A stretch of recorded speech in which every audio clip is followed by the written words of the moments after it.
last video, I explained the chapter Hearts and Hands, a short story written by O. Henry. And today I'll be explaining a set of previous year questions from this chapter. But before that, there are many confusing situations and few ironical dialogues in this story. So many of you may have doubts. So even though I have explained everything in detail in the last video, I would like to explain it once again, not the entire story, okay? Explain few parts, okay, so that everything will be very clear to you. So we'll do that first and then we'll see the question answers, okay?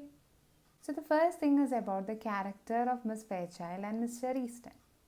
Okay, so the author, he has given clear physical description of both the characters, that is Mr. Easton and Miss Fairchild. But if we are asked to write about their character, not the physical, how does they look, not that, okay, about their character, then how we'll write, what we'll write, from where can we find it? So for that, see the last line in the second paragraph where it says, when she spoke, her voice, full, sweet and deliberate, proclaimed that its owner was accustomed to speak and be heard.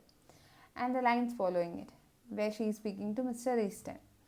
So from that, it shows that she is an extrovert, and apart from that, it also tells us she is a bit arrogant. Why? Because see, she preferred speaking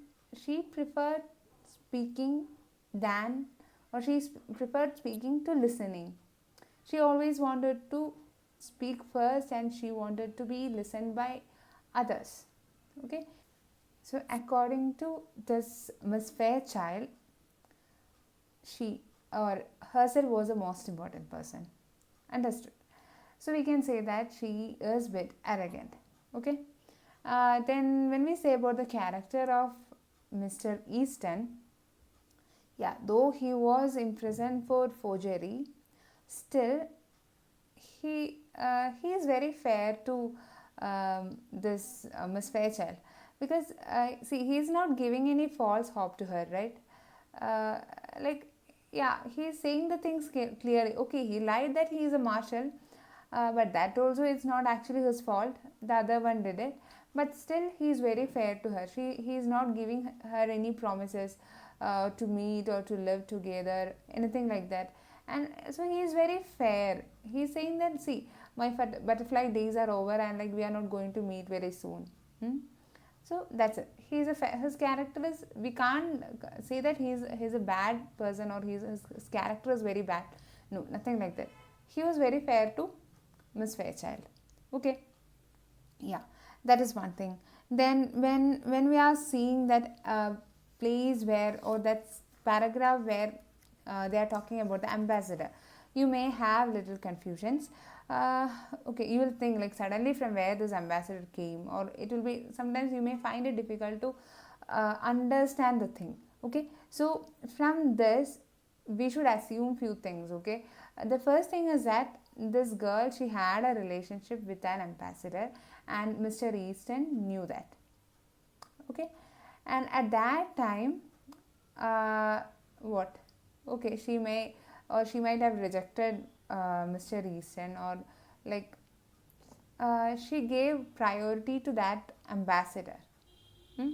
But now when she understood that this man is a marshal, then she is saying what? I don't at this point of time, we are not in a relationship, me and the ambassador. And then so that's it.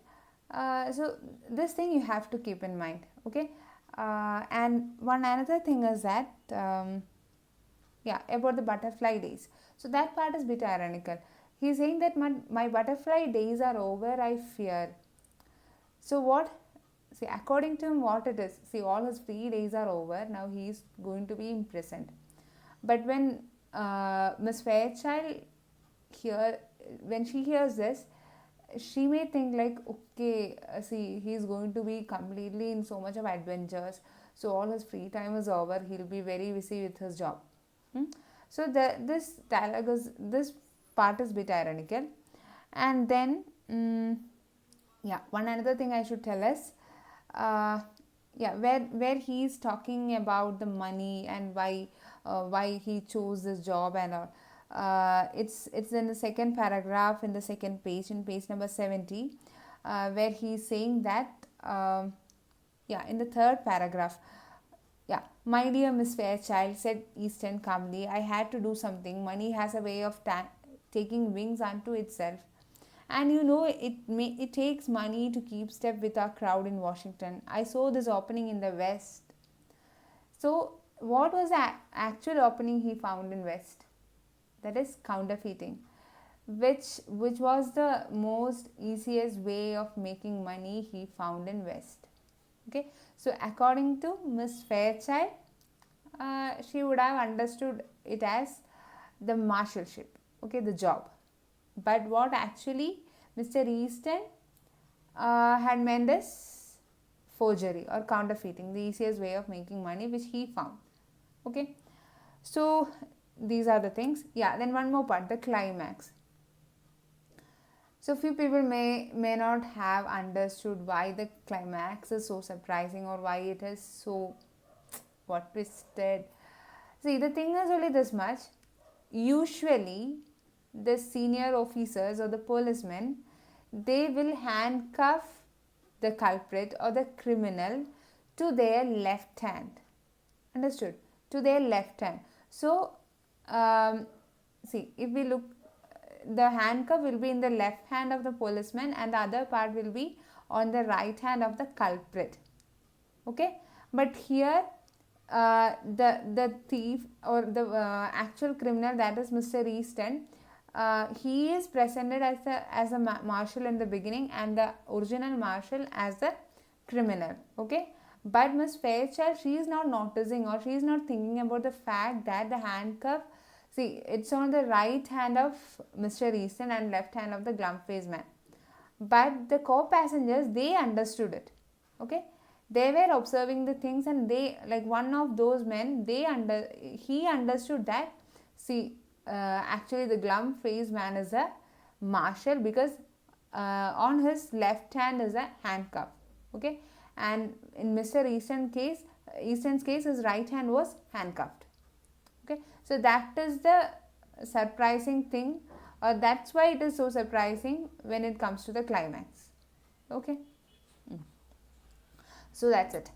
I think it's all clear, and if you are having any further doubts, please post it in the comment box. Okay, now we'll see the previous year questions. So we have just one set of questions, and this was asked in the 2020 10th board paper. So I'll read the extract and yeah, please listen to it. Listen to the extract now. Well, Mr. Easton, if you will make me speak first, I suppose I must. Don't you ever recognize old friends when you meet them in the West? The younger man roused himself sharply at the sound of her voice, seemed to struggle with a slight embarrassment, which he threw off instantly, and then clasped her fingers with his left hand. It's Miss Fairchild, he said, with a smile. I'll ask you to excuse the other hand. It's otherwise engaged just at present. So this is the extract. You can find it in page number 69, from the third paragraph, okay, till the end. So now the questions. So we have 5 questions as usual. 4 questions of 3 marks each, and 1 question carries 4 marks. So the first question is, describe Miss Fairchild and Mr. Easton. So it's a 3 marks question. Describe Miss Fairchild and Mr. Easton. So see, the physical descriptions are very well written in the first 2 paragraphs. So it's easy to write the answers, and if you want, you can also add or something about their character. It's not a must because it's just a 3 marks question, right? So you can write the answer like this. Miss Fairchild, she was an attractive young woman with a lovely smile, and she was elegantly dressed and seemed to be a smart, stylish and luxurious woman who loved traveling. Okay, this is from the second paragraph. Yeah, this is from the first paragraph. Okay, in the first few lines itself we can find this part. Then about her character, if you want you can write it as Miss Fairchild.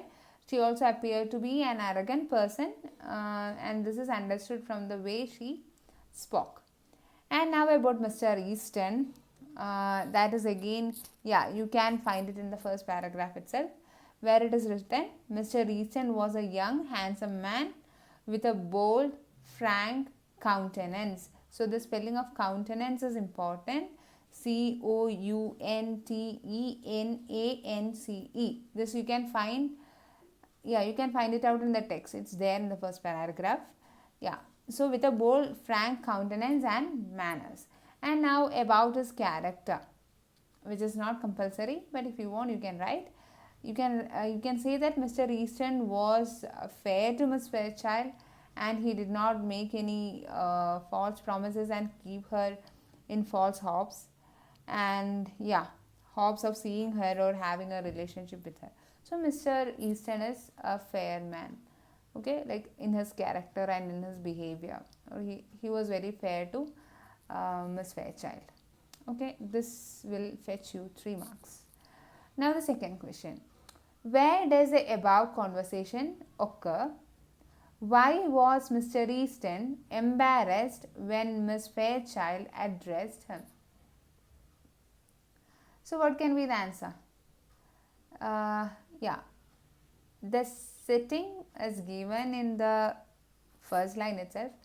So you can write the answer as the above conversation occurs in the eastbound B&M Express. Then why was Mr. Easton embarrassed?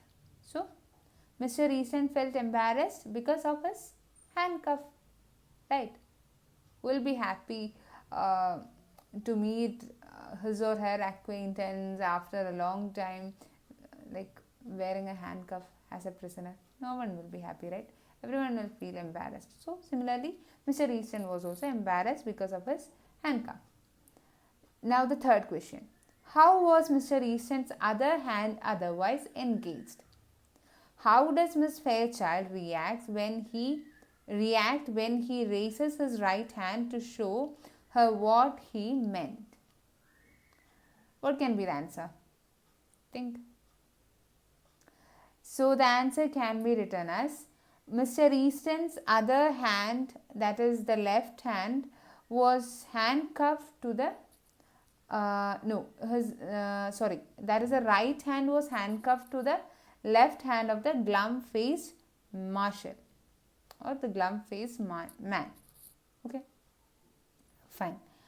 Now see, there is no need to mention glum-faced also. You can simply write it as his right hand was handcuffed to the left hand of the marshal. That is enough. Okay, yeah. Then how does Miss Fairchild react? So the reaction is important and it is also evidently given. So you can write it as the glow faded from her cheeks. She appeared to be horrified. Her lips parted on a vague, relaxing distress. So that's it. This will again give you 3 marks. Then now the fourth question. Yeah, it goes like this. How does Miss Fairchild feel about Mr. Easton? How does she try to convey these feelings to him? So this also I have explained it in the previous video. So hope you remember. Okay. So it can be written as, on seeing young and handsome Mr. Easton, she was attracted to him.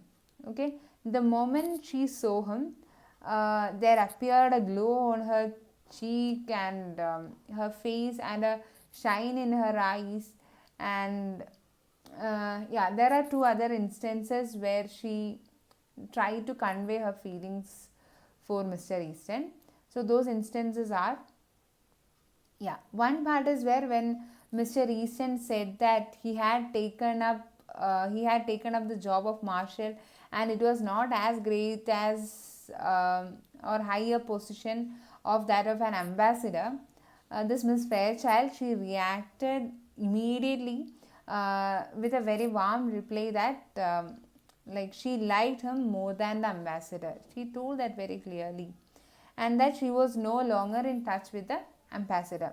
So this is one instance where this is one of those instances where she expressed her love, or where she tries to convey her feelings for Mr. Easton. And one another instance is that when she came to know that Mr. Easton has settled in the West, she says that she loved West, right? She loved the West, so suggesting indirectly that she would like to marry him and would like to settle down with him in the West. Do you remember that part where she says, like, see the climate, the air, it suits me very well. I loved West, and like, yeah, all those things about her mother and all what she says. Do you remember? So from that part you can find one of the instances. Now the fifth question. Okay, the fifth question is the story has a surprise ending. Obviously, how is a surprise revealed to the reader? So you should tell, how is the surprise revealed to you? How is it? Like the same thing I have explained a few minutes back. So you can write it as, the surprise in the story is revealed to the reader through the conversation of the co-passengers. Okay, now you have to explain it a little more since it is a 4 marks question. So what you can write? One of the two co-passengers in the coach who had been listening to the conversation of Miss Fairchild, Mr. Easton and the glum-faced man remarked that Mr. Easton appeared to be too young to be a marshal. And the other, so one of them said like this, and the other eavesdropping passenger, he corrected this man by saying that Mr. Easton was not the marshal and the other man, the glum-faced man, was actually the marshal, as no marshal would handcuff his right hand to the prisoner's left hand. Okay, this is how you should write the answer. Okay, that is, no police officer or no marshal would handcuff his right hand to the left hand of a prisoner. Just the opposite will happen. A marshal will handcuff only his left hand to the right hand of the prisoner, but here it is the opposite. Okay, so this will fetch you again 4 marks.